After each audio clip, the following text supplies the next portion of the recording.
நல்ல தகப்பனே, எங்கள் சர்வ வல்லமை உள்ள ஆண்டவரே, இந்த அருமையான நேரத்திற்காக உமக்கு ஸ்தோத்திரம். நாங்கள் கூடி வரும்படி நீர் பாராட்டின தயவுக்காக உமக்கு நன்றி ஆண்டவரே. உம்முடைய வார்த்தைகள் எங்களுக்குள்ளே ஊடுருவட்டும் ஆண்டவரே. வேத வாக்கியங்களை அறியும்படி எங்கள் இருதயங்களை திறந்து கொடுங்கப்பா. வசனங்கள் எங்களுக்குள்ளே கடந்து வரட்டும். தேவ ஆவியானவர் பேசுவீராக, இடைபடுவீராக. எங்கள் ஆண்டவர் இயேசுவின் நாமத்தில் பிதாவே, அல்லேலூயா. வெளிப்படுத்தின விசேஷம் 2ஆம் அதிகாரம் 4வது வசனம் சொல்கிறது, ஆனாலும் நீ ஆதியில் கொண்டிருந்த அன்பை விட்டாய் என்று உன் பேரில் எனக்கு குறை உண்டு. இந்த வெளிப்படுத்தின விசேஷம் எபேசு சபைக்கு சொல்லப்பட்டதான மிக முக்கியமான ஒரு காரியம். அது குறிப்பாக இந்த 7 சபைகளுக்கு சொல்லப்பட்டிருக்கிறது எல்லா சபைகளுக்கும் பொருந்தும். இந்த 7 சபைகளுக்கு பின்னாடி சில சத்தியங்கள் இருக்கு. 7 சபையும் 7 காலகட்டங்கள் எப்படிலாம் சொல்லுவாங்க. குறிப்பாக 7 சபையினுடைய உபதேசம் எல்லாருக்கும் சொல்லப்பட்டது தான். அது எபேசுக்கு மட்டும் சொல்லப்பட்டதல்ல, எல்லாருக்கும் சொல்லப்பட்டது. அதில் ஒரு விஷயம் என்ன அப்படின்னா, ஒவ்வொரு சபைக்கும் ஒரு நற்குணம் உண்டு, நல்ல விசேஷமான காரியம் உண்டு. ஒவ்வொரு சபைக்கும் ஒரு குறை உண்டு. ஒவ்வொரு சபைக்கும் ஒரு ஆசீர்வாதம் உண்டு. ஒவ்வொரு சபைக்கும் நியாய தீர்ப்பும் உண்டு. எல்லாமே அதில் இருக்கும். இதில் சில சபைக்கிட்ட குறை இருக்காது, சில சபைக்கிட்ட நிறை இருக்காது. ஆனால் நியாய தீர்ப்பு, ஆசீர்வாதம் எல்லா சபைக்கும் ஆண்டவர் கொடுத்துருப்பார். அதில் எபேசு சபையை பார்த்து கர்த்தர் சொல்கிறதான ஒரு வார்த்தை என்னென்னா, ஆதியில் கொண்டிருந்த அன்பை விட்டாய் என்று உன் பேரில் எனக்கு ஒரு குறை உண்டு. அதாவது சபை எப்படி இருக்குன்னா, குறைவற்றதும் கரையற்றதும் திரையற்றதுமான ஒரு சபை. கர்த்தர் எதிர்பார்க்கறது ஒரு பர்ஃபெக்ட் சர்ச். ஏன்னா அவர் புதிய ஏற்பாட்டு சபையை எப்படி பார்க்குறாருன்னா, மணவாட்டியாக பார்க்குறாரு. இஸ்ரவேல் ஜனங்களை மணவாட்டியாய் பார்த்து அவர்கள் தேவனை விட்டு தூரம் போனபடியினாலே அந்த ஸ்தானத்திற்கு உங்களை என்னையும் கொண்டாந்துருக்கிறார். அப்போ இந்த சபைக்கிட்ட அவர் என்ன எதிர்பார்க்குறாரு அப்படின்னா, புதிய ஏற்பாட்டு சபைக்கிட்ட த மோஸ்ட் பர்ஃபெக்ட் சர்ச், இருக்கிறதுலையே பழுதற்றதும் ஊனமில்லாததும் நுகத்தடிக்கு உட்படாததுமான ஒரு சிவப்பு கிடாரி அப்படிம்பாரு. அதோட அர்த்தம் என்ன அப்படின்னா, ஒரு குறையும் இல்லாமல், பழுது இல்லாமல், ஊனம் இல்லாமல், அதோடு கூட ஒருவரும் ஏறியிராத. அதோட அர்த்தம் என்னென்னா, நுகத்தடிக்கு உட்படாத அப்படின்னு அர்த்தம். இயேசு கழுதையை செலக்ட் பண்ணும்போது கூட ஒருவரும் ஏறியிராத, த பெஸ்ட் ஒன் ஆண்டவர் எக்ஸ்பெக்ட் பண்ணுறார். நமக்கு இப்போ கடைசி காலத்தில் உபதேசங்கள் எப்படி இருக்குன்னா, ஆண்டவர் கிருபை உள்ளவர், எப்படி இருந்தாலும் கூட்டிகிட்டு போயிடுவார் அப்படின்னு சொல்கிறாங்க. ஆண்டவர் கிருபை உள்ளவர் தான், அதுக்கான குவாலிட்டியில் காம்ப்ரமைஸ் பண்ணுறவர் கிடையாது. நான் சொல்கிறது புரியுதா? எவ்வளோ கிருபையோ எவ்வளோ அன்பாக இருப்பார், ஆனால் அவர்கிட்ட என்ன கிடையாது, குவாலிட்டியில் காம்ப்ரமைஸ் கிடையாது. The perfect one. அப்போது நம்மக்கிட்ட இருக்கிற நிறைய குறைகள் இருக்குது. இந்த 7 சபைகிட்ட சொல்லும் போது 5 சபைகளில் குறைகள் இருக்குது. ஒவ்வொரு குறையாக ஆண்டவர் எடுத்து காட்டுறார், சொல்கிறார், நீ இப்படிலாம் செய்யாத அப்படின்னு சொல்கிறார். அதில் முதல் சபையை பார்த்து ஆண்டவர் சொல்கிறது, ஆதியில் கொண்டிருந்த அன்பை விட்டாய் அப்படின்னு. இந்த ஆதி அன்புனா என்ன, ஆதியில் கொண்டிருக்கிற அன்புனா என்ன? முதல்ல நீ என்னை ஏற்றுக்கொண்ட போது இருக்கிற ஒரு அன்பு, ஒரு பாசம், அதை இப்போ நான் உங்கள்கிட்ட எக்ஸ்பெக்ட் பண்ணுறேன் அப்படிங்கிறார். ஆண்டவரோட எதிர்பார்ப்பு, அதை நான் இப்போ எக்ஸ்பெக்ட் பண்ணுறேன். பொதுவாக இந்த வசனத்துக்கு ஒரு ஒப்புமையான இன்னொரு வசனம் இருக்குது. அதுவும் ஆண்டவரே சொல்வார். எப்படி அவர் அன்பை எதிர்பார்க்கிறாருங்கிறதுக்கு அவரே ஒரு வசனம் சொல்கிறாரு. எரேமியா தீர்க்கதரிசன புத்தகம் 2ஆம் அதிகாரம் 2ஆம் வசனம், நீ போய் எருசலேமின் செவிகள் கேட்கும்படி கூப்பிட்டு சொல்ல வேண்டியது என்னவென்றால், விதைக்கப்படாத தேசமாகிய வனாந்தரத்திலே நீ என்னை பின்பற்றி வந்த உன் இளவயதின் பக்தியையும் நீ வாழ்க்கைப்பட்ட போது உனக்கிருந்த நேசத்தை நினைத்திருக்கிறேன் என்று கர்த்தர் சொல்லுகிறார். நினைத்திருக்கிறேன் என்று கர்த்தர் சொல்லுகிறார்.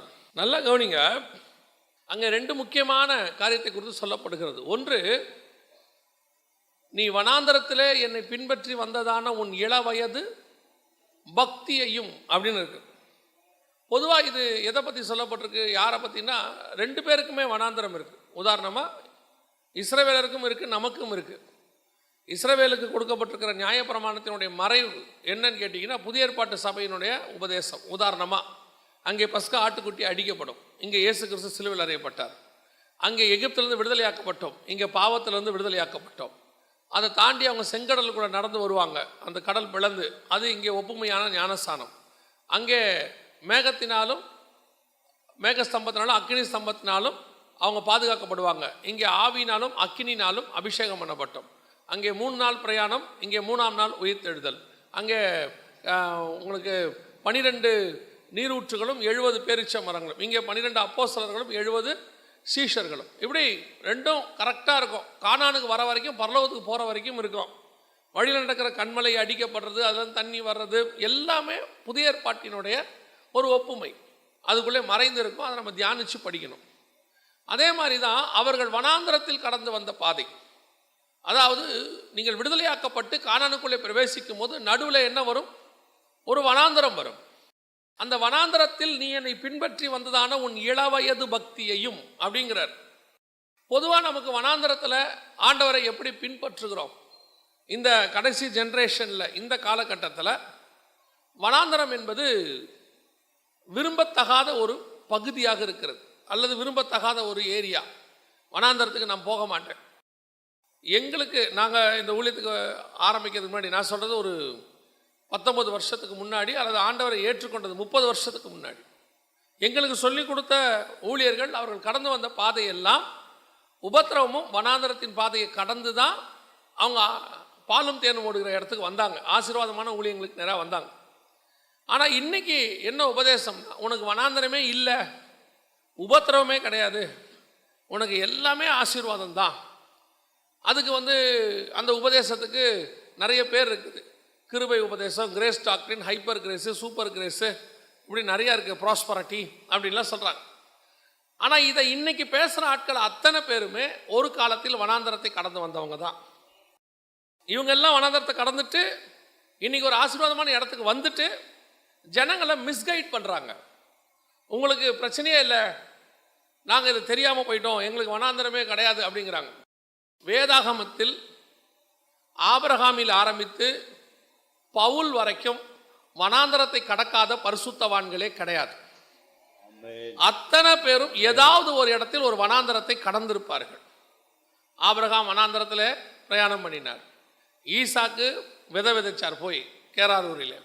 அதற்கு பிறகு யாக்கோபு பிரயாணம் பண்ணினார். அதையும் தாண்டி இஸ்ரவேலர்கள் பிரயாணம் பண்ணினார்கள். அதுக்கப்புறம் எலியா வனாந்தரத்துக்கு போனார், எலிசா வனாந்தரத்திற்கு போனார். அதையும் தாண்டி அப்படியே வந்தீங்கன்னா இயேசு கிறிஸ்து வனாந்தரத்திற்கு போனார், பவுல் வனாந்தரத்துக்கு போனார். எல்லாரும் போவாங்க. வனாந்தரம் என்பது நம்முடைய வாழ்க்கையில் ஒரு பார்ட், உருவாக்குற இடம். அதுதான் உங்களை உருவாக்கும். அதாவது நம்முடைய பாடியில் இம்யூனிட்டி பவர்னு ஒன்று இருக்குது. அதாவது WBC செல்ஸ் எல்லாம் இருக்குது. இதுக்கு வருஷத்துக்கு ஒரு தடவை இது ஆக்டிவாக இருக்கணும், நல்லா இருக்கணும்னு கேட்டிங்கன்னா, வருஷத்துக்கு ஒரு தடவையாவது ஒரு சின்ன ஜுரமோ கோல்டோ பிடிக்கணும்.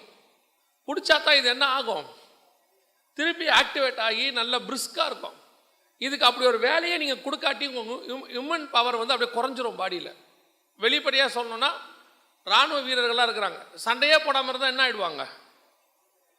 அவங்களாம் சண்டையே போடாமல் இருந்தால் சண்டையை மறந்துடுவாங்க. ஸோ அவங்களுக்கு ஏதாவது ஒரு சண்டை என்ன செய்யணும்? கொடுத்து ப்ராக்டிஸ் கொடுத்து ஏதாவது ஒன்று, அப்போ தான் அவங்க அந்த சண்டையை மறக்காமல் இருப்பாங்க. இன்றைக்கி நமக்கு என்ன சொல்லி கொடுக்குறாங்க? உனக்கு பிரச்சனை இல்லை, போராட்டம் இல்லை, கண்ணீர் இல்லை, கவலை இல்லை, எதுவும் இல்லை, நீ இருக்கும் போதெல்லாம் வெறும் சந்தோஷமாய் மாத்திரம் இருக்கணும் அப்படின்றாங்க. இதே மாதிரி உங்களுக்கு மற்ற விஷயத்தெல்லாம் யோசித்து பாருங்கள், உங்களுக்கே போர் அடிச்சிடும். நீங்கள் போய் விருந்துக்கு உட்காந்த உடனே வெறும் ஸ்வீட்டாக வைக்கிறாங்க. யோசித்து பாருங்கள், வச்ச உடனே 2 குலாப் ஜாமுன், அடுத்து கொஞ்சம் சக்கரை பொங்கல், அப்புறம் கொஞ்சம் கேசரி, அப்புறம் 2 ஜாங்கிரி, அதுக்கப்புறம் நல்லா உங்களுக்கு பால்கோவா, இப்படி வச்சுக்கிட்டே இருக்கான். நீங்கள் கேட்பீங்க, ஓ இப்படி திங்க, என்ன வேணும்? கொஞ்சம் காரம் கொடுங்க. கடைசியாக கேட்பான், ஒரு ஊறுகாயாவது கொடுங்க கொஞ்சம். ஏன்? வெறும் ஸ்வீட்டை வாழ்க்கையில் என்ன செய்ய முடியாது? சாப்பிட முடியாது. அது நடுவில் ஏதோ ஒரு காரியம் வரணும். அப்போத்தான் உங்களுடைய வாழ்க்கையில் ஒரு இன்ட்ரெஸ்டாவது இருக்கும், இல்லையா? சில நேரங்களிலே நமக்கு ஆண்டவர் சில உபத்திரவங்களை அனுமதிக்கிறார், அவரே அனுமதிக்கிறார், சில பிரச்சனைகளை கொடுக்கிறார். அதற்கு நடுவில் உங்கள் விசுவாசம் சோதிக்கப்படுகிறது, அதில் விசுவாசம் வளர்கிறது. நான் சொல்வேன், வனாந்தரம் ஒருத்தனை உருவாக்கத்தான் செய்யுமே ஒழிய ஒரு நாளும் வனாந்தரம் கொன்று போடவே போடாது. நல்ல ஊழியர்கள், நல்ல ஆவிக்குரியவர்கள் அந்த வனாந்தரத்தை ஆசீர்வாதமாக எடுத்துப்பாங்க. அங்கே தான் நான் உருவாக்கப்பட்டேன். எனக்கு ஆண்டவர் ஒன்று சொல்லி கொடுத்தார். பிரச்சனைக்கு நடுவில் போயிட்டு இருக்கும் போது ஆண்டவர் சொல்லி கொடுத்தார். பிரச்சனை எல்லாருக்கும் உண்டு, ஆனால் அந்த பிரச்சனையில் உண்மையான தேவனுடைய பிள்ளைகள், தேவ ஜனங்களை கர்த்தர் கைவிடுகிறதே இல்லை. நான் இஸ்மவேல் என்கிற துஷ்ட மனுஷனையே வனாந்தரத்தில் சாக விட மாட்டேன்னா என் ரத்தத்தால் கழுவின நீதிமான்களாகிய என் பிள்ளைகளாகிய உங்களை ஒரு நாளும் கைவிட மாட்டேன். அதுதான் வாக்குத்தத்தம். அப்படிப்பட்ட துஷ்ட மனுஷனே கர்த்தர் சாக விடலை, வனாந்தரத்தில் காப்பாற்றிட்டாரு. உங்களையே நீமா விட போறாரு. ஆனால் கர்த்தர் எதிர்பார்க்கறது என்ன தெரியுமா? நான் தான் வனாந்தரத்துக்கு சில நேரத்தில் அனுப்புகிறேன். அதாவது வாழ்நாள் முழுவதும் வனாந்தரம் இல்லை, அதுவும் நல்லா இருக்காது இல்லையா? வாழ்நாள் முழுவதும் இப்போ ஆபிரகாம் சாராய் கூப்பிட்றாரு, வாமா போகலாம், ஆண்டவர் என்னை காண்பிக்கும் தேசத்துக்கு போக சொல்லியிருக்கிறாரு அப்படின்னு. உடனே அந்த அம்மா கேட்கும், எங்கே? எந்த அம்மா வந்தாலும் ஃபஸ்ட் அந்த கேள்வி தானே கேட்கணும். இப்போ யோசித்து பாருங்க, சாரால் ஒரு கேள்வி கேட்கல. வனாந்தரத்தில் தான் பிரயாணம். எங்கேருந்து போனோம்? ஈராக்லேருந்து இஸ்ரவேலுக்கு போனோம். நடுவில் 3 நாடு இருக்குது, கிராஸ் பண்ணி போனோம். சிரியா, அரேபியா, அதை தாண்டி தான் லெபனான் தாண்டி தான் அவர் அங்கே எங்கே போனோம்? இஸ்ரவேலுக்கு போனோம். நடுவில் ஃபுல்லாக வனாந்தரம் தான். ஆனால் அந்த அம்மா ஒரு கேள்வி கேட்டாங்கன்னு இருக்க மாட்டார், எந்த கேள்வியும் கேட்க மாட்டாங்க. அதுக்காக வாழ்நாள் ஃபுல்லாக வனாந்தரத்திலே குடியிருக்கிறதுக்கும் அந்த அம்மா ரெடியாக இல்லை. ஒரு நாள் வரும், நாம் கானானுக்குள்ளே பிரவேசிப்போம். யோபுக்கு உபத்திரம் வந்துச்சுன்னா யோபுக்கு உபத்திரம் வந்துச்சு, அது ஒரு நாள் தான் உபத்திரவம். அதற்கு பிறகு கர்த்தர் அவனை 2 மடங்கு ஆசீர்வதிச்சார். உபத்திரவத்திலே வச்சார்னு எப்பவுமே பைபிள் கிடையாது, அதுவும் கிடையாது. ஆனால் உபத்திரவம் இல்லாமையும் கிடையாது. இதுதான் பேலன்ஸான டாக்டரின். அப்படிதான் பைபிள் பேலன்ஸாக தான் போகுது. ஒரு சிலர் தான் ஒன்று தூக்கி பிடிச்சிடறான். சுகர் வந்துருச்சு, என்ன பண்ணிடலாம்? ரைஸே வேண்டாம், இனி வெறும் கோதுமை தான். நல்ல கோதுமை சாப்பிட்டு ஹீட் ஆகி கண்ணெல்லாம் பொங்கி, அப்புறம் இனி கோதுமையே வேண்டாம், இனி ஓட்ஸ் தான். ஓட்ஸை சாப்பிட்டு உடம்பெல்லாம் ஒரு மாதிரி ஆகி இனி ஒன்றுமே வேண்டாம். நமக்கு ஆண்டவர் எல்லாம் பேலன்சிங்காக கொடுத்துருக்காரு. எல்லாத்தையும் கரெக்டாக சாப்பிட்டா ஒன்றுமே வராது, எல்லாமே கரெக்டாக சாப்பிட்டா என்ன ஆகாது? ஒன்றும் ஆகாது. அதே மாதிரி தான் வாழ்க்கையில் ஆசீர்வாதம், உபத்திரவம் எல்லாம் உண்டு. எல்லாத்தையும் கர்த்தர் வச்சிருக்கிறாரு, ஒன்றுமே இல்லாமல் இல்லை, எல்லாம் இருக்கு. ஆனால் கர்த்தர் நம்மக்கிட்ட எக்ஸ்பெக்ட் பண்ணுறது என்ன? நான் உன்னை வனாந்தரத்துக்கு கொண்டு போனது உண்மை. ஏன் கொண்டு போனேன்? உங்ககிட்ட நான் ஒன்றை எதிர்பார்க்கிறேன். என்ன எதிர்பார்க்கிறேன்? வாசிங்க அந்த எரேமியா 2:2 திருப்பி வாசிங்க பார்ப்போம். நீ போய் எருசலேமின் செவிகள் கேட்கும்படி கூப்பிட்டு சொல்ல வேண்டியது என்னவென்றால், விதைக்கப்படாத தேசமாகிய வனாந்தரத்திலே நீ என்னை பின்பற்றி வந்த உன் இளவயதின் பக்தியையும். வனாந்தரத்திலே நீ என்னை பின்பற்றி வந்ததான இளவயது பக்தி, அது யாருக்கு பொருந்தோம்? யாருக்கு பொருந்தோம்? வனாந்தரத்திலே நீ என்னை பின்பற்றி வந்தான இளவயது பக்தி. வாசிங்க 1 சாமுவேலின் புஸ்தகம் 16ஆம் அதிகாரம். ஆண்டவர் சொல்றாரு, வாசிங்க 1வது வசனம் வாசிங்க.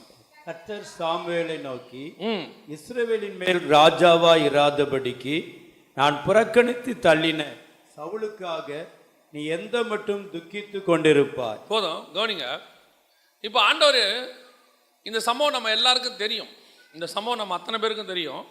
ஆண்டவர் தாவீதை ராஜாவாக அபிஷேகம் பண்ண போறார், சவுலுக்கு பதிலாக கொண்டு வர போறார். ஆனால் அங்கே நடக்கிற சம்பவம் என்ன அப்படின்னு பார்த்தீங்கன்னு சொன்னால், இந்த சவுலை தள்ளிவிட்டு கர்த்தர் தாவீதை கொண்டு வருகிற பிளானுக்கு வந்துட்டார். அந்த காலம் வந்துருச்சு, நீ போய் தாவீதை அபிஷேகம் பண்ணுன்னு சொல்லிட்டார். இப்போ சாமுவேலும் அவங்க வீட்டுக்கு போயிட்டாரு. போன உடனே 6வது வசனம் வாசிங்க. அவர்கள் வந்தபோது அவன் எலியாபை பார்த்தவுடனே கர்த்தரால் அபிஷேகம் பண்ணப்படுவன் இவன்தான் ஆக்கும் என்றான். கர்த்தர் சாமுவேலை நோக்கி, நீ இவனுடைய முகத்தையும் இவனுடைய சரீர வளர்ச்சியும் பார்க்க வேண்டாம், நான் இவனை புறக்கணித்தேன். மனுஷன் பார்க்கிறபடி நான் பாரேன், மனுஷன் முகத்தை பார்ப்பான், கர்த்தரோ இருதயத்தை பார்க்கிறார் என்றார். இப்பொழுது ஆண்டவர் ஈசாயின் மகனை அபிஷேகம் பண்ண போறேன்னு சொல்லிட்டார். இப்போ முதல் பையன் வரான். வந்த உடனே சாமுவேல் பார்க்குறாரு, எழுந்திருச்சு இவன் தான் சொல்லி அபிஷேகம் பண்ண போயிட்டார். கர்த்தர் சொல்றாரு, இவன் இல்லை, இவன் இல்லை. இப்போ ஒருத்தராக வராங்க, அடுத்தடுத்து வராங்க. கடைசியாக சாமுவேல் கேட்குறாரு, 10வது வசனம். இப்படி ஈசாய் தன் குமாரரில் 7 பேரை சாமுவேலுக்கு முன்பாக கடந்து போக பண்ணினான்.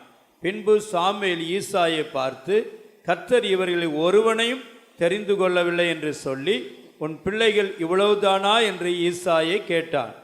அதற்கு அவன், இன்னும் எல்லாருக்கும் இளையவன் ஒருவன் இருக்கிறான், அவன் ஆடுகளை மேய்த்து கொண்டிருக்கிறான் என்றான். நல்லா கவனிங்க, இவனை அவங்க கணக்கிலே கொண்டாடல. யார? தாவீத கணக்கிலே கொண்டாடல. தாவீது எங்க இருக்கிறாரு? வனாந்தரத்தில் ஆடு மேய்ச்சிக்கிட்டு இருக்கிறாரு. அவர் அங்கே ஆடு மேய்ச்சிக்கிட்டு இருக்கிறாரு. இவங்க வீட்டில் வந்து ராஜாவை அபிஷேகம் பண்ணுற செரிமனி நடக்குது. ஒரு மிக முக்கியமான ஃபங்க்ஷன் நடக்குது. எல்லாரையும் கூப்பிட்டு அனுப்புங்கிறார் சாமுவேல். எல்லாரையும் கூப்பிட்டு அனுப்பியாச்சு. தாவீதுக்கு இன்விடேஷனே கிடையாது. அவர் எங்கே இருக்கிறாரு? வனாந்தரத்தில் இருக்கிறார். ஆனால் கர்த்தர் செலக்ட் பண்ண ஆள் அவன் தான், முக்கியமான ஆள் அவன் தான். அவன் தான் விஐபி. ஆனால் அவனுக்கு இன்விடேஷன் கிடையாது. அவன் எங்கே இருக்கிறான்? வனாந்தரத்தில் இருக்கிறான். இந்த செலெக்ஷன் இப்போ எங்கே நடக்குது பாருங்க. வீட்டில் இருக்கிற எவனையுமே கர்த்தர் செலக்ட் பண்ணல, வனாந்தரத்தில் இருக்கிற ஒருத்தனை தான் கர்த்தர் செலக்ட் பண்ணியிருக்கிறார். அப்போ கர்த்தருடைய செலெக்ஷன் எங்கே நடந்திருக்குது? ஆண்டவர் செலக்ட் பண்ணுற இடம் இருக்கு பாருங்க, இங்கே தான் அப்படின்னு அவருக்கு ஒரு ப்ரொசீஜரே கிடையாது. ரெண்டு பேர் வந்து தண்ணி குடிப்பான், ஒருத்தன் முழங்கால் போட்டு குடிப்பான், ஒருத்தன் நக்கி குடிப்பான். அவர் அங்கேயே செலக்ட் பண்ணி முடிச்சிருவார். செலெக்ஷன் அங்கே நடந்திருக்கும், அவன் தான் பாரு.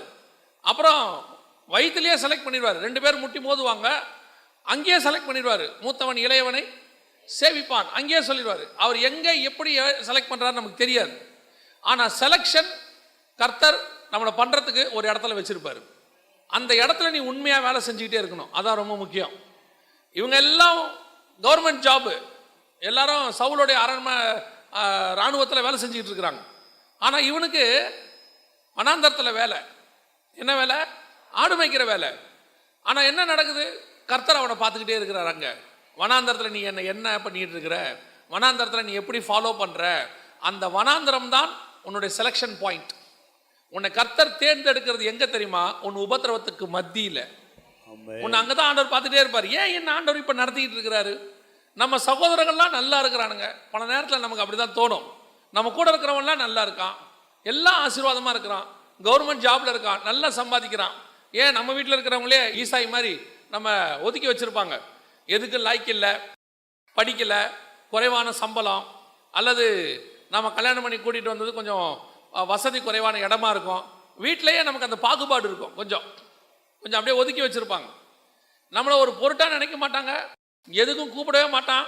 கடைசியாக தான் நம்ம ஞாபகத்துக்கே கொண்டாடுவான். இன்னும் அவனை நம்ம கூப்பிடவே இல்லையா, அவனுக்கு ஒரு வார்த்தை சொல்லிடுங்கம்பா.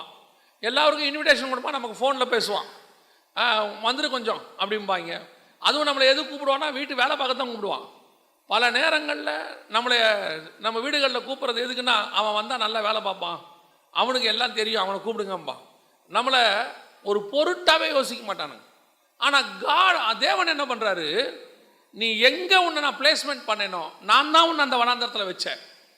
நான் தான் எல்லாரும் தள்ளப்பட்ட இடத்துல கொண்டு போய் வச்சேன். உதாசீனப்படுத்தப்பட்ட இடத்தில் நான் தான் உன்னை உட்கார வைத்தேன், வேற யாரும் உட்கார வைக்கல. ஏன்னா அங்கே தான் உன் செலெக்ஷன் நடக்க போகுது. நீ அங்கே என்னை எப்படி பின்பற்றி வருகிறாய் என்பதை நான் பார்க்க போகிறேன். அந்த வனாந்தரத்தின் உன் இள வயது பக்தியை நான் பார்க்குறேன்.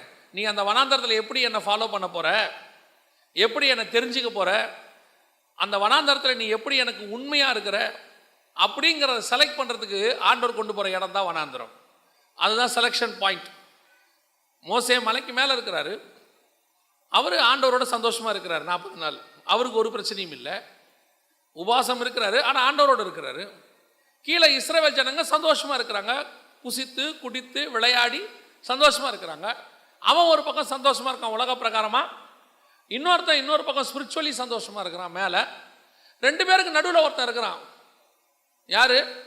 யோசுவா. மலைக்கு கீழே இவன் என்ன நினைச்சாங்க உட்காந்துருப்பான்? இவன் இஸ்ரவேல் ஜனங்களோடையும் உலக பிரகாரமான சந்தோஷத்துக்கும் போகலை, இன்னும் இவன் செலக்டும் ஆகலை, ஆண்டவர் மேலே வானும் சொல்லலை. இவன் மலைக்கு கீழேயே உட்காந்துருக்கான். ஏன் உட்காந்துருக்கான்? இவனுக்கு ஒன்றும் தெரியாது. மோசே போயிருக்கார், வரட்டும், வர வரைக்கும் இங்கே உட்காந்துருப்போம். அதுதான் அவனுடைய செலெக்ஷன் பாயிண்ட். அந்த இடத்துல தான் கர்த்தர் யோசுவாவை செலக்ட் பண்ணுறாரு. நியாயமாக மோசேக்கு அப்புறம் லேவி கோத்திரத்தில் வேற யாராவது தான் வரணும், வேற யாராவது தான் செலக்ட் பண்ணோம். ஆனால் யோசுவா லேவி கோத்திரமே கிடையாது. மோசேக்கு அப்புறம் கர்த்தர் யாரை கொண்டு வராரு? யோசுவாவை கொண்டு வராரு. ஏன்? நீ ஒரு நாள் ஒரு மலைக்கு கீழே உட்காந்து மேலே போயிருக்கிற மோசேக்காக பார்த்துக்கிட்டே இருந்த பாரு.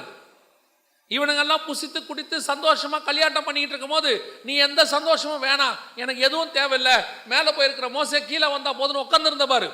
அந்த நாளை நான் பார்த்து கொண்டிருந்தேன். யாரும் ஒன்ன பார்க்கல, நான் ஒன்ன பார்த்தேன். நீ உனக்கு வேலை கிடைக்காம அழுது ஆண்டவர்கிட்ட, ஏன் ஆண்டவரை எனக்கு மட்டும் நிக்குது. சில நேரத்தில் கர்த்தர் உன்னை பின்னாடி ராஜாவாக்கணும்னா, நான் இது எல்லாருக்கும் சொல்லலை, ஒரு சிலருக்கு சொல்றேன், பின்னாடி உன்னை ராஜாவாக்கணும்னா முன்னாடி சில காரியங்கள் உனக்கு கிடைக்க விடாம பண்ணிடுவார். நான் சொல்றது உண்மை, கடந்து வந்தவங்களுக்கு தெரியும். பின்னாடி உன்னை ராஜாவாக்கணும்னா முன்னாடி உனக்கு சிலது கிடைக்க விடாம பண்ணிடுவார். சிலருக்கு படிப்பு வராது. ஏன் வராது? எல்லாரும் நல்லா படிச்சு மார்க் எடுப்பான், நமக்கு மட்டும் வராது. நம்மளும் படிச்சு தான் பார்ப்போம், நம்ம படித்தது மட்டும் பேப்பரில் வராது. பல நேரங்களில் உண்மையாக படிச்சுட்டு போன போது கூட சில நேரங்களில் நமக்கு சக்ஸஸ் ஆகாமல் போயிருக்குது. பல நேரத்தில் ஆண்டவரை நான் கேட்டிருக்கிறேன், காலேஜ் படிக்கும்போது, ஏன் ஆண்டவர் எனக்கு இப்படி நடக்குது, ஏன் ஆண்டவர் எனக்கு இந்த மாதிரி போகுது. சில நேரத்தில் பதிலும் சொல்லுவார், வாக்குத்தத்த வசனங்களை கொடுப்பார், அதுவும் நடக்கும் இதுவும் நடக்கும். ஆனால் கர்த்தர் நடத்தி கொண்டு வந்த ஒவ்வொரு பாதையிலும் நான் சொல்லுவேன், கர்த்தர் என்னை நடத்தின பாதை நல்லது, அதனாலே நான் இந்த இடத்தில் நின்று கொண்டிருக்கிறேன். அதுதான் உண்மையும் கூட. ஏன்னா என் கூட படித்தவங்களாம் நல்ல நிலைமையில் இருக்கிறாங்க. இன்னைக்கு நல்ல நிலைமையெல்லாம் உலக பிரகாரமாக. ஒருவேளை நானும் அதை செய்திருந்தால் என்னால் ஒருவேளை அந்த நல்ல நிலைமையை விட்டுட்டு வர முடியாமல் போயிருக்கும். ஆண்டவருக்கு தெரியும் என் பலவீனம் எது, என் பலன் எது, என்னால் எதை விட முடியும், என்னால் எதை விட முடியாது, ஆண்டவருக்கு தெரியும். அதனால் எந்த லெவலுக்கு எனக்கு அனுமதிக்கணுமோ அந்த அளவுக்கு அனுமதிச்சார். பல நேரங்களில் சில விஷயங்கள் என்னுடைய வாலிப பிராயத்திலிருந்து ஊழியத்துக்கு வர வரைக்கும் பல காரியங்களை கர்த்தர் அனுமதிக்கலை, கொடுக்கலை. ஏன் கொடுக்கல, எதனால் கிடைக்கல அப்படின்னு யோசித்து யோசித்து யோசித்து ஒரு நாள் யோசிக்கிறதே விட்டுட்டேன். கர்த்தருக்கு சித்தமானா கிடைக்கும், விடுங்க அப்படின்ட்டு. அப்புறம் ஆண்டவர்கிட்டே சொல்லிட்டேன், உங்களுக்கு சித்தமானா கொடுங்க, இல்லாட்டி விட்டுருங்க. கடைசியில் அப்படி தான் ஜெபம் பண்ண ஆரம்பிச்சிட்டேன் ஆண்டவர்கிட்ட. பல நேரத்தில் அப்படி தான் ஆண்டவர் நம்மை நடத்துவார். நம்ம நினைப்போம், ஏன் எனக்கு மட்டும் நடக்கலை. அதை விட பெரிய விஷயம், படிச்சிருவோம், சில கோர்ஸ் முடிச்சிருவோம், நமக்கு மட்டும் வேலை கிடைக்காது.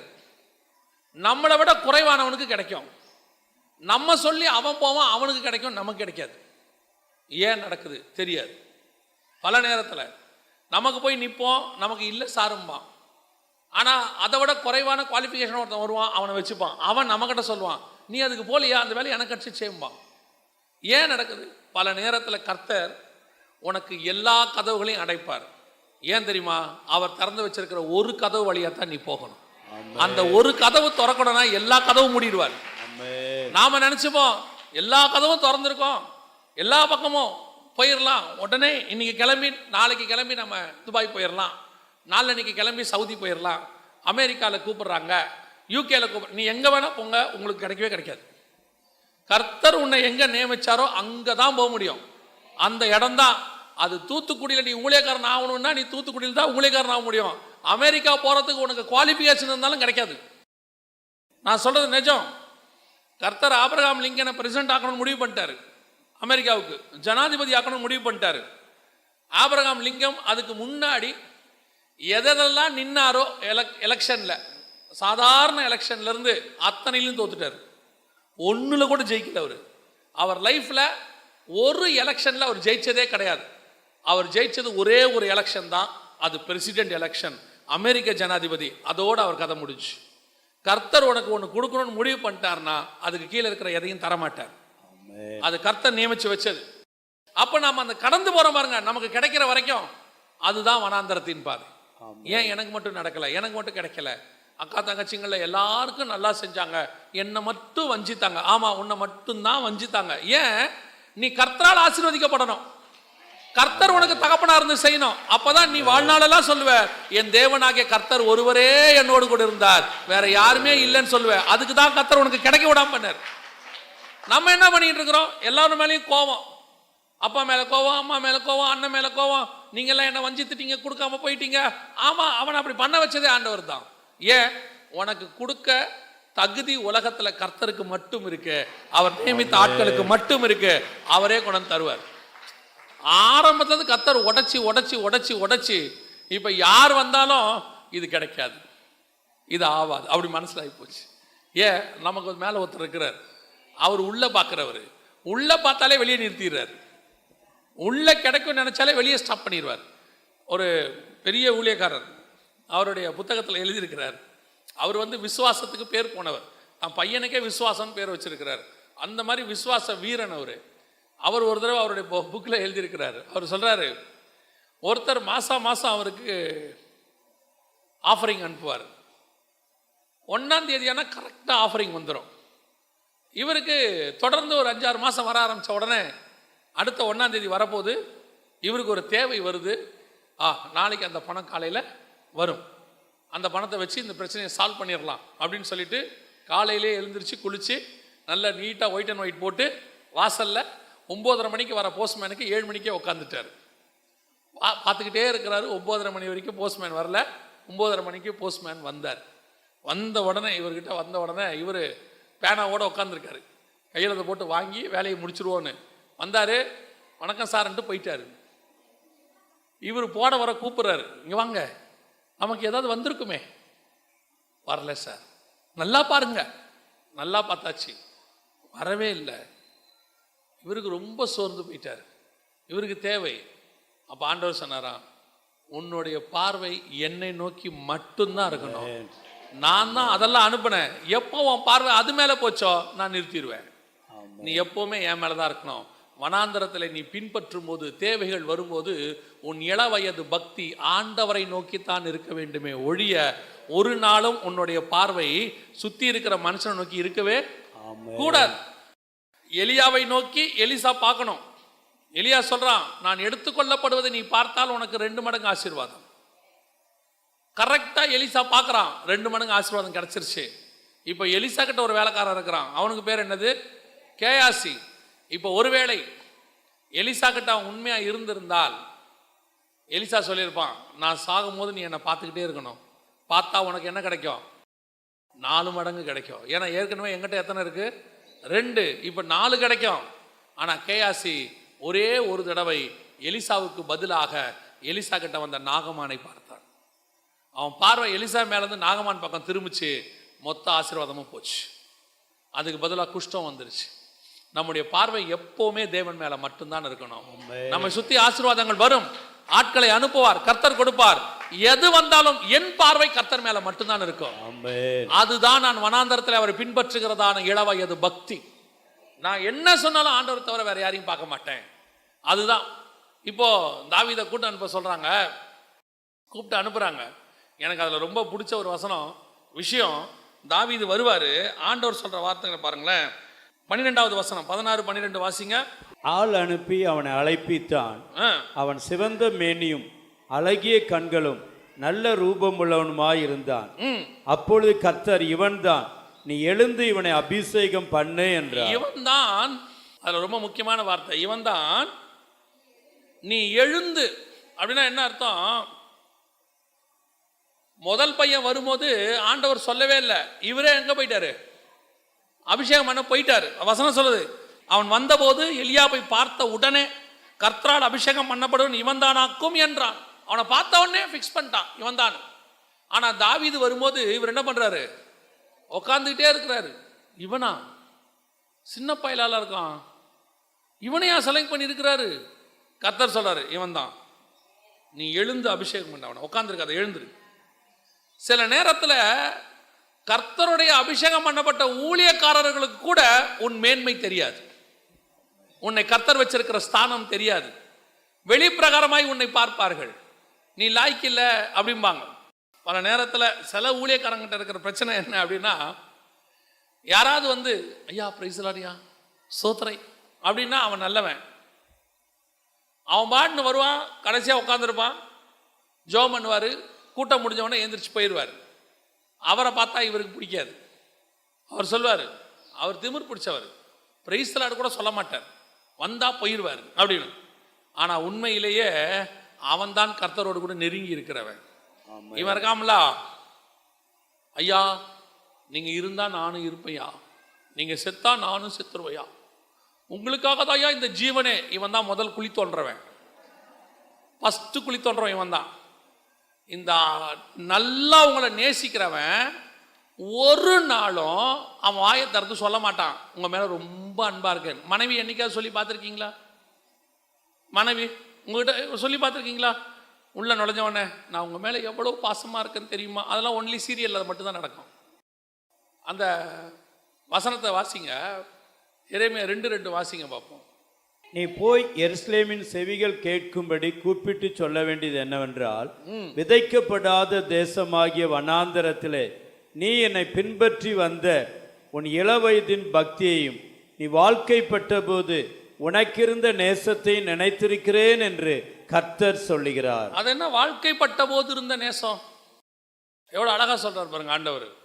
உன் இளவயது பக்தியையும் நீ வாழ்க்கைப்பட்ட போது உனக்கு இருந்த நேசம். அது என்ன வாழ்க்கைப்பட்ட போது இருந்த நேசம்னா என்ன? கல்யாணம் பண்ணி கொடுத்த உடனே வீட்டுக்கு வருவாங்க, 2 நாள் 3 நாள் கழிச்சு எல்லாம் முடிஞ்சு வீட்டுக்கு வந்த உடனே கணவர் வீட்டுக்கு வேலைக்கு போவார். போகும்போது சாயங்காலம் 5 மணிக்கு நான் வந்துடுறேம்மா அப்படின்னு சொல்லிட்டு தான் போவார் பொதுவாக. இந்த அம்மா பார்த்தீங்கன்னா அந்த நாள் முழுவதும் வீட்டில் ஒரு தனிமையை உணரும். முதல் நாள் நான் சொல்கிறது, முதல் 2-3 நாளைக்கு வாழ்க்கைப்பட்ட போது வந்த நேசம். அது ரூம்குள்ளேயே இருப்பாங்க. பொதுவாக அந்த மாமியார் வந்து கூப்பிடுவாங்க, ஏம்மா வா வெளியே வா, இப்படி உட்காந்தே இருக்க, எல்லாம் நம்ம ஆளுங்க தான் பழகு. இப்போ இந்த அம்மாவுக்கு எல்லாமே அந்நியமாக இருக்கும். அந்த வீட்டுக்குள்ளே எல்லாமே எப்படி இருக்கும்? புதுசாக இருக்கும். ஆனால் எல்லாம் இருக்கும். வீட்டில் சாப்பாடு இருக்கும், ஃப்ரிட்ஜ் இருக்கும், டிவி இருக்கும், சோஃபா செட் இருக்கும், அப்புறம் சொந்தக்காரங்களாம் இருப்பாங்க, சாப்பாடு கப்பாடு எல்லாம் இருக்கும். ஆனால் எதோடையும் இந்த அம்மாவால் என்ன ஆக முடியாது? மிங்கிளாக முடியாது. எல்லாமே அந்த அம்மா கொஞ்சம் அந்நியமாக இருக்கும். இப்போ இந்த அம்மாவுடைய எண்ணம் யார் மேலே இருக்கும்? இந்த ஆள் வந்தாருன்னா இவரு கூடயாவது பேசிக்கிட்டு இருக்கலாம், கொஞ்சம் வெளியேவாது போகலாம், எல்லாமே புதுசாக இருக்குது அப்படின்னு சொல்லி. இப்போ வெளியே போயிருக்கிற அவர் மேலேயே அதுக்கு எப்படி இருக்கும்? எண்ணம் இருந்துகிட்டே இருக்கும். ஆனால் சுற்றி எல்லாம் இருக்குது, எல்லாருக்கும் உறவுகள் இருக்குது, ஆசீர்வாதம் இருக்குது, எல்லாம் இருக்குது. ஆனால் இருதயம் எங்கே இருக்குது? வெளியே போயிருக்கிற கணவன் மேலேயே இருக்குது. 5 மணிக்கு வரேன்னு சொன்னோன்னே இந்த அம்மா 4 மணிக்கே என்ன ஆகிடும்? குளிச்சு ரெடியாகி அலங்காரம் பண்ணி ஷார்ப்பாக 5க்கு ரெடியாக இருக்கும். வாழ்க்கைப்பட்ட போது அதை மறந்துடக்கூடாது. அந்த லைன் ரொம்ப இம்பார்ட்டன்ட். வாழ்க்கைப்பட்ட போது ரெடி ஆயிரும். ஆனால் எந்த கணவனும் சொன்ன நேரத்துக்கு வீட்டுக்கு வரவே மாட்டார். அது டிஃபால்ட்டாக அவர்கிட்ட இருக்க நல்ல குணம். உடனே மாமியாரை கேட்பாங்க, மணி 5 ஆச்சு. இப்போ இருக்கவங்கன்னா ஃபோன் பண்ணிடுவாங்க, அப்போ இருக்கவங்க 5 ஆச்சு இன்னும் அவர் வரலையே. உடனே அந்த மாமியார் ரொம்ப கேஷுவலாக சொல்லுவாங்க, அவன் அப்படித்தான்மா சொன்ன நேரத்துக்கு வரமாட்டான். 5ங்கிறது 5:30 ஆகும், ஆனால் வந்துடுவார். ஏன்னா அவரும் கல்யாணமான புதுசு இல்லையா, வந்துடுவார். இந்த அம்மா முகத்தில் ஒரு பெரிய சந்தோஷம், வந்து வெளியே கூட்டிகிட்டு போவார் அப்படின்னு. வந்தோடனே அவரும் கூட்டிகிட்டு போவார், வெளியே போவாங்க. ஏன் காலையிலேருந்து இருந்த சோகம் இப்போ இல்லை? இப்போ காலையிலேருந்து வீட்டில் எல்லாம் இருந்துச்சு, சொந்தக்காரங்க இருந்தாங்க, எல்லாம் இருந்தது. ஆனால் இருதயமோ வெளியே போயிருக்கிற மணவாளன் மேலேயே இருந்துச்சு. எப்போ வந்து என்னை கூட்டிகிட்டு வெளியே போவார், இந்த வீட்டுக்குள்ளே தனியாக உட்காந்துருக்க வேண்டியிருக்கு. அவர் வீட்டில் தனியாக இருக்கிறன்னா உடனே கணவன் சொல்லுவார், அதான் அம்மாலாம் இருந்தாங்களே அவங்களாம் இருக்கட்டும், நான் பேசுறதுக்கு ஒரு ஆள் வேணும் எனக்கு. அதுதான் வாழ்க்கைப்பட்ட போது இருந்த நேசம். இன்னைக்கு நம்மளை சுற்றி இந்த பூமியில் எல்லாம் இருக்கும், எல்லா ஆசீர்வாதமும் இருக்கும். ஆனால் இது எதோடைய என் ஆத்மா ஒத்து போகாது. என் ஆத்ம நேசர் ஒருவர் வெளியே போயிருக்கிறார், அவர் திரும்பி வருவார். என் ஆத்மாவோ அவரையே வாஞ்சித்து காத்திருக்கும். இந்த பூமியில எல்லாம் இருக்கும், எனக்கு எதுவும் இல்லைன்னுலாம் கிடையாது. ஆனால் என் இருதயம் எப்படி இருக்கும்? அவர் மேலேயே இருக்கும். என் ஆத்மா அவரையே தேடும், எப்போ வருவார், எப்போ வருவார், வந்து என்னை வெளியே கூட்டிட்டு போயிடுவார். எனக்கு இந்த இடம் ரொம்ப போர் அடிக்குது, யாரோடையும் பேச எனக்கு இஷ்டமே இல்லை. அந்த மாதிரி சொல்லும், யார் கூடயும் பேச எனக்கு இஷ்டமே இல்லை, எனக்கு வேண்டியது நீங்கள் உட்காந்து என் கூட பேசணும், நீங்கள் என்னை வெளியே கூட்டிகிட்டு போகணும், எப்போ வந்து கூட்டிகிட்டு போவீங்க அப்படின்னு கேட்கும் ஃபோன் பண்ணி. அதே மாதிரி தான் தேவன் விரும்புகிறார். மனைவி எப்படி இருக்கணும்? மணவாடியாக சபை, எத்தனை ஆசீர்வாதங்கள் பூமியில் என்னை சுற்றி இருந்தாலும் என் ஆத்மா மட்டும் என் மணவாளனை தான் தேடணும், வேற எதையுமே தேடக்கூடாது அப்படின்னு கர்த்தர் விரும்புகிறார். ஏன் அந்த வார்த்தையை சொல்றாரு? வாழ்க்கைப்பட்ட போது இருந்த நேசம். வாழ்க்கைப்பட்ட பிறகு 10 வருஷங்கள் என்ன ஆகும்? அவர் வந்து இவரை தேடுவார். ஏமா எங்க இருக்க? இதோ பின்னாடி தான், காப்பி வேணும், உட்காருங்க, அது வேலையை முடிச்சுட்டு வரேன். அதே அம்மா தான், அதே வீடு தான், அதே மணவாளம் தான். சாப்பிட ஏதாவது இருக்கா? டேபிள் மேல இருக்கு, பாருங்க, போட்டு சாப்பிடுங்க. அதான் ஆண்டவர் தெளிவா சொல்றாரு, நீ வாழ்க்கைப்பட்ட போது இருந்த நேசத்தை நான் நினைத்திருக்கிறேன். இன்னைக்கு அப்படி இருக்குதா? யோசிச்சு பாருங்க, ரெபேக்கா வாழ்க்கப்பட்டு வராங்க. வந்த உடனே வசனம் சொல்லுது, அந்த வசனம் அழகா இருக்கும். 24ஆம் அதிகாரம் ஆதியாகமத்தின் புஸ்தகம் கடைசி 2 வசனம் வாசிங்க பார்ப்போம். ஊழியக்காரன் தான் செய்த சகல காரியங்களையும் ஈசாக்குக்கு விவரித்து சொன்னார். வாசிங்க. அப்பொழுது ஈசாக்கு ரெபேக்காலை தன் தாய் சாராளுடைய கூடாரத்துக்கு அழைத்து கொண்டு போய் அவளை தனக்கு மனைவியாக்கி கொண்டு அவளை நேசித்தான். ஈசாக்கு தன் தாய்க்காக கொண்டிருந்த துக்கம் நீங்கி ஆறுதல் அடைந்தான். இதுதான் வாழ்க்கைப்பட்ட போது இருந்த நேசம்.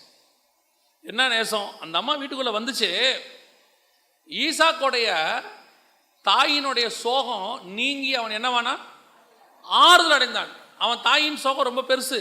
ஏன்? ஈசாக்கு பிறக்கும் போது அவங்க அம்மாவுக்கு 90 வயசு, சாகும்போது ஈசாக்குக்கு 37 வயசு. ஏன்னா சாராள் சாகும்போது 127 வயசு.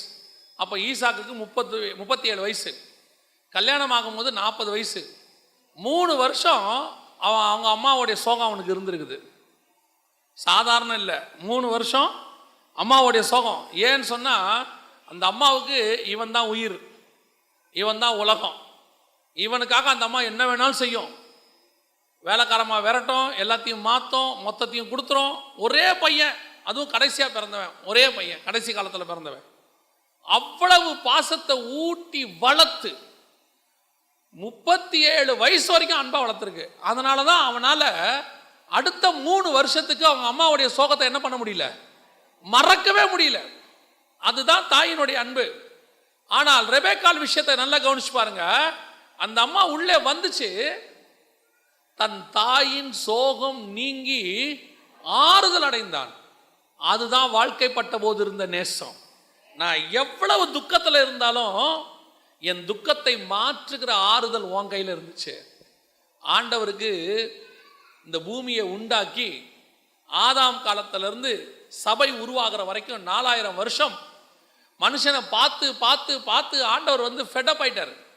நோவா காலத்தில் சொல்றாரு, தான் மனுஷனை உண்டாக்கினதுக்கு மனஸ்தாபப்பட்ட. ஏண்டா இவனை படைச்சேன், நான் எதுக்கு இவனை படைச்சேன்?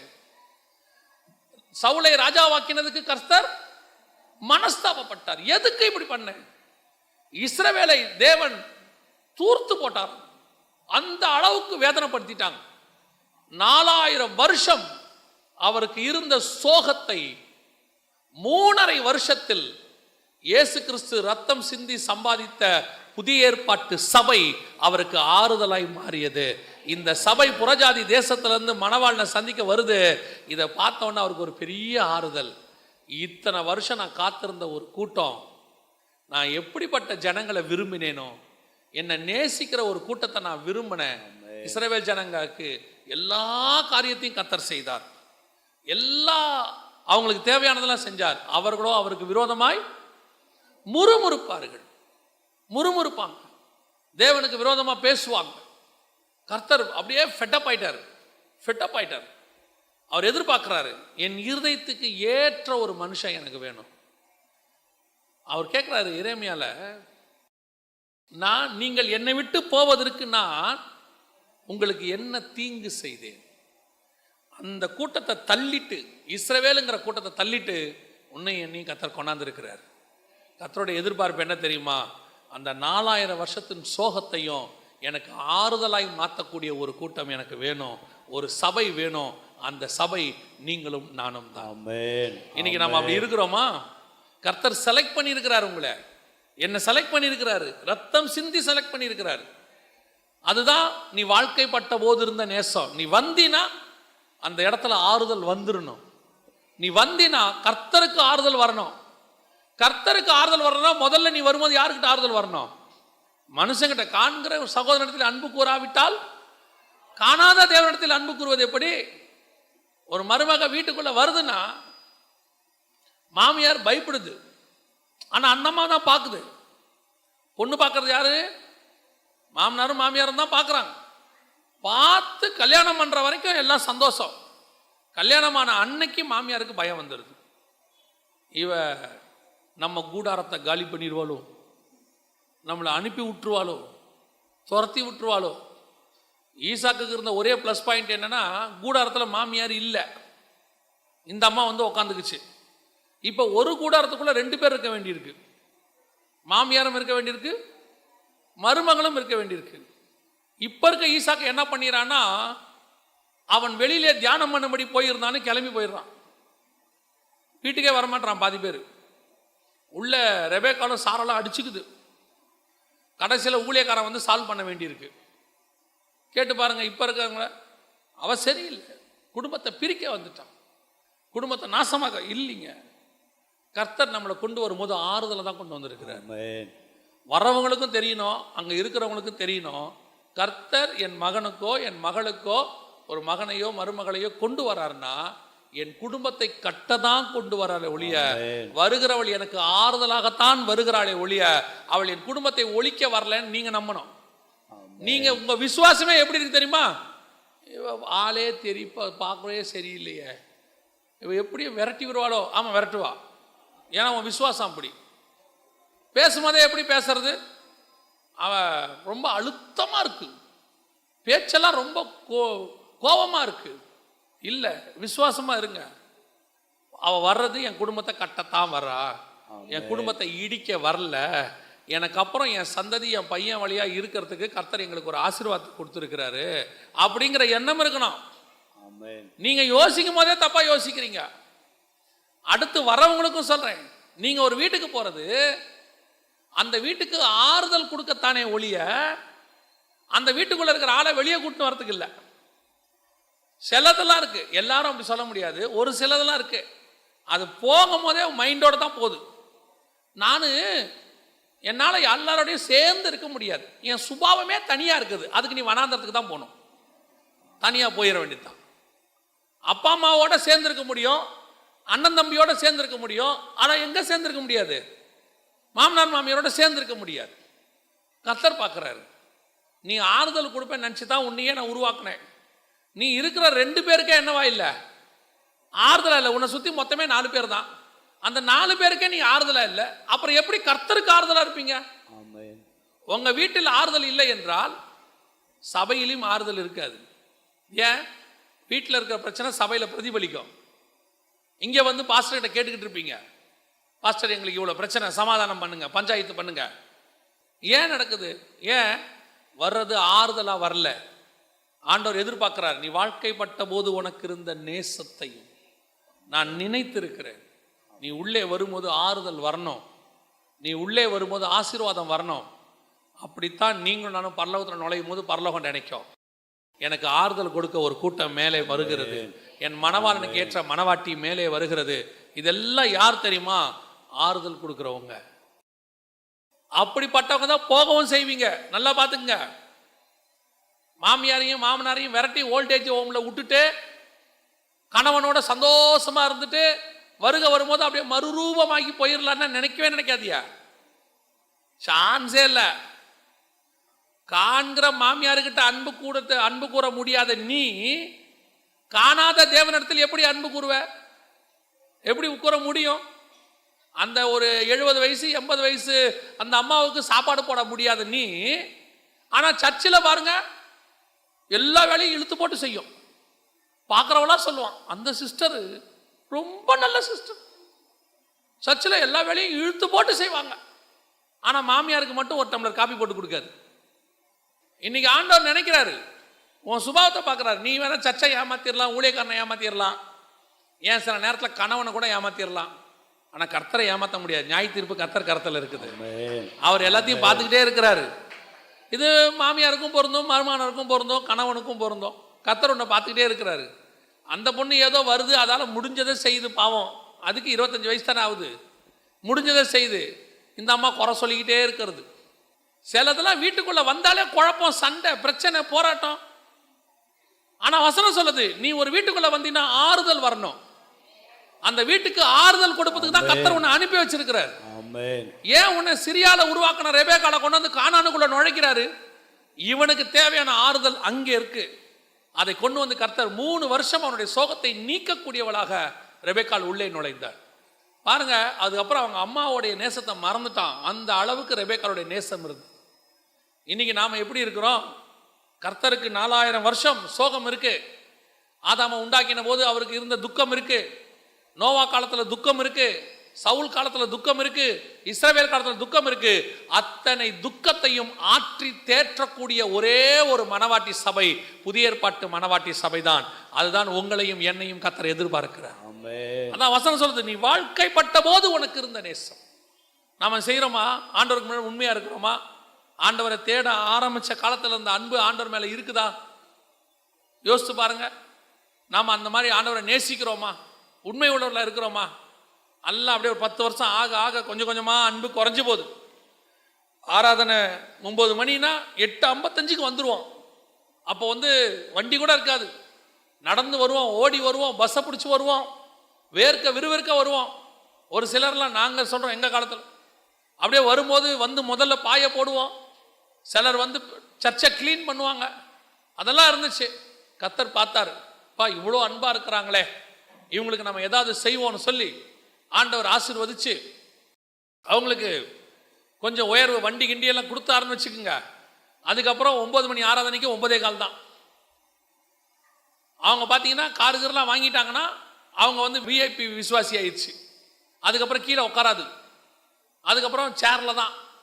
அதுக்கப்புறம் பாஸ்டர் கேட்பார், என்ன லேட்டு போல? எங்கே பாஸ்டர், வர வழியில் பயங்கர டிராஃபிக், வந்துடணும் தான் நினச்சோம், நிர்விசானம். அந்த அந்த கரெக்ட் டயத்துக்கு நான் சபைக்கு போகணுங்கிற வேகம் போயிடுச்சு, அந்த பாசம் போயிடுச்சு. அதுதான் மணவாளன் தேடி ஓடி வந்த பாசம். இன்னைக்கு அது இல்லை. 9 மணிக்குன்னா 9:15, 9:30, 9:45. ஒரு சிலர்லாம் முடிகிற நேரத்துக்கு வராங்க. கவனிச்சுக்கோங்க, கர்த்தர் உங்ககிட்ட எதிர்பார்க்கறது, நீ ஆதியில் கொண்டிருந்த அன்பை விட்டாய். நீ ரட்சிக்கப்பட்ட போது ஆண்டவருக்கு முன்னாடி எப்படி இருந்தீங்க? நீங்கள் அபிஷேகம் பெற்ற போது ஆண்டவருக்கு முன்னாடி எப்படி இருந்தீங்க? அந்நிய பாஷை அந்த வரம் வந்த உடனே போகும்போது வரும்போதெல்லாம் என்ன பண்ணிட்டு இருப்போம்? பேசிக்கிட்டே இருப்போம். எங்கேயாவது போக சொன்னாங்கன்னா யாருக்கிட்டையும் பேச மாட்டோம், அந்நிய பாஷை பேசிக்கிட்டே போவோம். எனக்கெல்லாம் சைக்கிள் ஓட்டி அந்த காலத்தில் கடைக்கு போக சொல்லுவாங்க. அந்நிய பாஷை பெற்றுட்டேன், வீட்டுக்கு தெரியாது. எங்கேயாவது கடைக்கு போனாங்கன்னா தூரமாக இருக்கிற கடைக்கு தான் போவேன். சைக்கிள் எடுத்துப்பேன், அந்நிய பாஷை பேசிக்கிட்டே போவேன், அந்நிய பாஷை பேசிக்கிட்டே வருவேன். போயிட்டு வருவேன், 5 நிமிஷம் ஆன மாதிரி தான் இருக்கும். ஏன்னா அதுக்குள்ளேயே போயிட்டு வந்துட்டோமே. இவங்க கேட்பாங்க, இவ்வளோ நேரமாம்பாங்க. எனக்கு நேரம் போனதே தெரியாது. என் நேரம் கிடைக்கும் போதெல்லாம் அந்நிய பாஷை பேசுறது. ஊழியத்துக்கு ஒப்பு கொடுத்த புதுசில் பார்க்குறவங்களுக்கெல்லாம் சுவிசேஷம், பார்க்குறவங்களுக்கெல்லாம் ட்ராக்ஸு நாம தான் பண்ணோம், வேற யாரும் இல்லை. இப்போ கர்த்தர் ஆசீர்வதிச்சிட்டாரு. இப்போ நம்ம எல்லாம் மாறிட்டோம். அந்நிய பாஷை கூட தேவைப்பட்டா சர்ச்சில் ஆவியில் நிரம்பி பேசுறதோட சரி. ட்ராக்ஸ் மினிஸ்ட்ரி இல்லவே இல்லை. யாருக்காவது சுவிசேஷம் சொல்றதே இல்லை. ஆராதனைக்கு ஓடி வர்றது குறைஞ்சு போச்சு. ஆனால் நாங்கள் ஆவிக்குரியவர்கள் அதே பாசத்தில் இருக்கிறோம். இல்லை, ஆண்டவருக்கு உன் குறை தெரியுது, உன் குறைய பார்க்குறாரு. நீங்கள் உட்காந்து ஒரு 5 நிமிஷம் நீங்கள் ரட்சிக்கப்பட்ட புதுசில் இருந்த அந்த 5 வருஷத்தை யோசித்து பாருங்க. 5 நிமிஷம் அந்த 5 வருஷத்தை யோசித்து பாருங்க. முதல் 5 வருஷம் நீங்கள் எப்படி இருந்தீங்கன்னு பாருங்க. எவ்வளோ உண்மையாக இருந்தீங்க, சின்ன சின்ன விஷயத்துக்கு கூட எவ்வளோ வைராக்கியமாக இருந்தீங்க. ஒரு சின்ன வார்த்தை கூட வாயிலிருந்து கோபமாக வரக்கூடாதுன்னு நினைப்பீங்க. எப்படி இருந்தோம், இன்னைக்கு நம்ம எப்படி இருக்கிறோம் ஆராய்ந்து பாருங்க. அதுக்கு தான் சபை. நீங்கள் ஆராய்ந்து பாருங்க. கர்த்தருக்கு முன்பாக ஆவியானவர் உங்களுக்கு அதை வெளிச்சத்துக்கு கொண்டு வருவார். உங்கள் குறைவுகளை எல்லாம் நீக்குவார். சபை மணவாளனுக்கு ஏற்ற மணவாட்டியாய் மாறும். அல்லேலூயா. நாம ஜெபம் பண்ண போறோம். தேவ சமூகத்தில் ஆண்டவர் நோக்கி பார்க்க போகிறோம். எல்லா கண்களை மூடுவோமா இருக்கிற இடத்துல. நன்றி ஆவியானவரே, கொடான கொடி ஸ்தோத்திரம்ப்பா, கொடான கொடி ஸ்தோத்திரம். கிருபையுள்ள கரத்தில் எங்களை தாழ்த்துகிறோம் ஆண்டவரே. நாங்கள் வனாந்தரத்தில் மனிதர்களால் மறக்கப்பட்டு ஒரு பொருட்டாகவே எண்ணப்படாமல், எங்கள் வீட்டு கணக்கில் கூட நாங்கள் இல்லாமல், எங்களை எந்த விதத்திலும் அவர்கள் சேர்த்து கொள்ளாமல் இருந்த காலத்தில் வனாந்தரத்தின் பாதையில் நீர் எங்களை நினைத்தீரையா. எங்களை செலக்ட் பண்ணிங்க ஆண்டவரே. எங்ககிட்ட நீங்கள் எதிர்பார்த்ததெல்லாம் ஒன்றே ஒன்று தான்ப்பா, அந்த இளவயது பக்தி. வனாந்தரத்தில் தாவீது கரடியோட சண்டை போடுறான், சிங்கத்தோட சண்டை போடுறான். அப்பெல்லாம் அவனுக்கு இருந்த ஒரே ஒரு நம்பிக்கை, என் தேவனாகிய கர்த்தர் என்னை காப்பாற்றுவார், என் ஜீவனை காப்பாற்றுவார். அதை பார்த்த ஆண்டவர் தான் பின்னாடி கோலியாத்துக்கு முன்னாடி கொண்டு வந்து நிறுத்துறார் அவனை. நிறுத்தும் போது அந்த தாவீது சொல்றான், சிங்கத்தின் வாய்க்கும் கரடியின் வாய்க்கும் என்னை தப்புவித்த தேவன் இந்த விருத்த சேதனம் இல்லாத கோலியாத்தின் கைக்கும் என்னை தப்புவிப்பார். அதுதான் வனாந்தரத்தில் கர்த்தர் உன்னை செலக்ட் பண்ணது. அதான் வனாந்தரத்தில் நீ கர்த்தரை பின்பற்றினது. கர்த்தர் எப்படி உபத்திரவத்தில் உன் கூட இருந்தாரோ இப்பவும் உன் கூடவே இருப்பார். ஒருவேளை நீ உபத்திரவத்தின் பாதைக்குள்ள போய் மனிதர்களால் மறக்கப்பட்டு, சொந்தக்காரங்களால் மறக்கப்பட்டு, ஏன் அப்பா அம்மா கூட உன்னை வெறுத்திருந்தாலும் சரி, ஆண்டவர் சொல்றாரு, நான் உன்னை பார்த்துருக்கிறேன், நான் உன்னை நினைத்திருக்கிறேன், உன் கண்ணீரை நான் பார்த்துக்கிட்டே இருக்கிறேன், நீ என்னை உண்மையா பின்பற்றுறதை பார்க்குறேன். இவ்வளவு உபத்திரவத்துக்கு நடுவில் நீ என்னை மறுதளிக்கல, இவ்வளவு உபத்திரவத்துக்கு நடுவில் நீ என்னை விட்டு கொடுக்கல. நான் வேணுமா கர்த்தர் வேணுமான்னு கேட்டபோது கர்த்தர் வேணும்னு சொல்லிட்டு நீ வந்த பாரு. உன்னை நான் நினைச்சுக்கிட்டே இருக்கிறேன், உன்னை நான் ஒரு நாளும் கை விடவே மாட்டேன். உன்னை கரம் பிடித்து அழைத்த நான் முடிவு பரியந்தம் நடத்த வல்லமையுள்ளவனாய் இருக்கிறேன். வனாந்தரத்தில் நீ என்னை பின்பற்றி வந்த அந்த இளவயது பக்தியை நினைத்து உன்னை பாலும் தேனும் ஓடுகிற தேசத்தில் கொண்டு வந்து நிறுத்துவேன். நீ கண்ணீரோடு கூட விதைத்திருக்கிறாய், இனி கம்பீரமாய் அறுப்பாய். உன் தேவனாகிய கர்த்தர் உனக்கு சொன்னதை செய்யும் அளவும் அவர் உன்னை விட்டு விலகுவதும் இல்லை, உன்னை கைவிடுவதும் இல்லை. அவர் உனக்கு சொன்னவைகளில் ஒன்றும் ஒளிந்து போகாது. அவர் உனக்கு கொடுத்த வாக்கு தத்தங்களில் ஒன்றும் ஒளிந்து போகாது.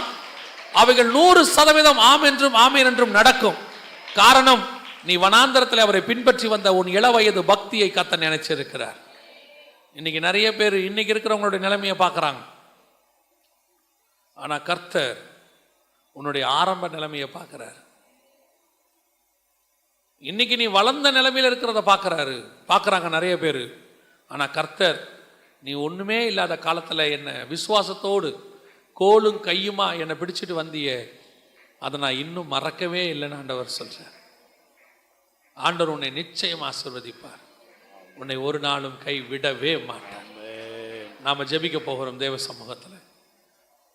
எல்லாம் தேவனுக்கு நேராக கரங்களை உயர்த்தி, ஆண்டவரே, என் நம்பிக்கை நீர்தான் ஐயா, என் கண்மலை நீர்தான் ஐயா, என் விருப்பம் வாஞ்ச எல்லாம் நீர்தான் ஐயா. வனாந்தரத்தில் என்னை சுற்றி ஒன்றும் இல்லாமல் இருந்தாலும் கூட எனக்கு எல்லாமே நீங்க தான் ஆண்டவரே. ஒப்பு கொடுப்போமா? எங்கள் சர்வ வல்லமை உள்ள ஆண்டவரே, இந்த காலை வேளைக்காய் ஸ்தோத்திரம். ஆண்டவரே, நீர் எங்ககிட்ட இருக்கிற எதிர்பார்க்கிற மிக முக்கியமான குவாலிட்டி, முதல் குவாலிட்டி ஆதி அன்பு. அந்த ஆதி அன்பு எங்களுக்குள்ளே பெருகட்டும் ஆண்டவரே. உங்கள் மேலே இருக்கிற எங்கள் நேசம் நாளுக்கு நாள் வளரட்டும் அப்பா. அது குறையவே கூடாது ஆண்டவரே. அது வளர்ந்து வளர்ந்து உமக்கு முன்பாக நீங்களே எங்களை பார்த்து சொன்னோம், நீ ஆதியில் கொண்டு வந்த அன்பை விடாமல் இருக்கிறாய்ன்னு நீங்கள் சாட்சி கொடுக்கத்தக்கதாக வளரட்டும் ஆண்டவரே. எங்களை ஆராய்ந்து பார்க்கிறோம், எங்கே நாங்கள் தூரமாக இருக்கிறோமோ அதையெல்லாம் குறைத்து உம்மோடு கூட நெருங்கி கிட்டி சேர எங்களுக்கு கிருபை பாராட்டும். ஆசீர்வதியும் இயேசுவின் நாமத்தில் பிதாவே, ஆமென்.